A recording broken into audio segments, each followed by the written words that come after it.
Tampok ang galing at talento ng mga international at local artists sa International Art and Cultural Exchange na ginanap sa Baguio City. Silipin ito sa report ni PIAUC intern Mark Angelo Villanueva. Mas nagiging makahulugan ang sining kapag nag-uugnay ito ng mga tao mula sa iba't ibang panig ng mundo. Dito sa Centennial Hall ng University of Baguio, nagsama-sama ang mga artists mula sa iba't ibang kultura at bansa. Ang Mangkakait Friendship 2026 ay isang international art and cultural exchange na nagdiriwang ng pagkakaisa sa pamamagitan ng sining. Hango sa salitang Ibaloy na nangangahulugang pagkakaibigan, ipinapakita ang iba't ibang malikhaing ekspresyon na nagpapaalala na sa kabila ng pagkakaiba ng wika at kultura, nananatiling iisa ang lengguwahe ng sining. Kasi bilang founder sa Pugan Art Studio ay may marami akong estudyante. At the same time, marami akong tayong artist na mga nagsisimula. So gusto ko silang ma-motivate na magkaroon sila ng mas malawak na kaisipan sa sining. Mahalaga rin para sa kanila ang kultura ng isang bansa sapagkat ito ang nagsisilbing pagkakakilanlan ng mamamayan nito.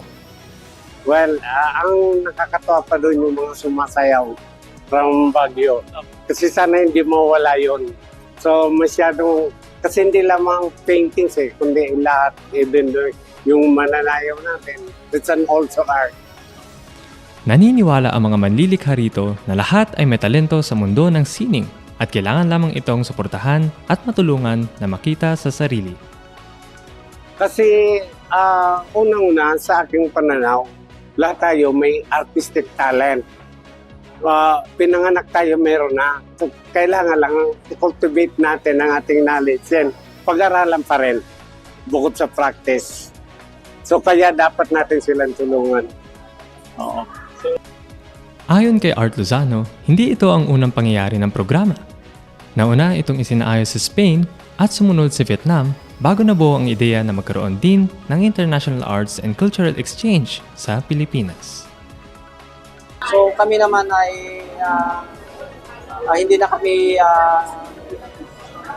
nagpaligoy-ligoy pa na gusto rin namin i-host na kahit wala kaming kakayanan na mag-host ng ganitong International Cultural Exchange. Pero yun kasi yung passion natin na magkaroon talaga ng interaction at saka magkaroon ng mas malawak na sa sining yung mga artists natin. Gusto ko silang i-collaborate o interact dito sa ganitong event. Higit pa sa mga painting at malikhaing ekspresyon, nagsisilbing paalala ang Mangkakait Friendship 2026 na maaaring mabuo ang pagkakaibigan at pagkakaunawaan sa pamamagitan ng sining.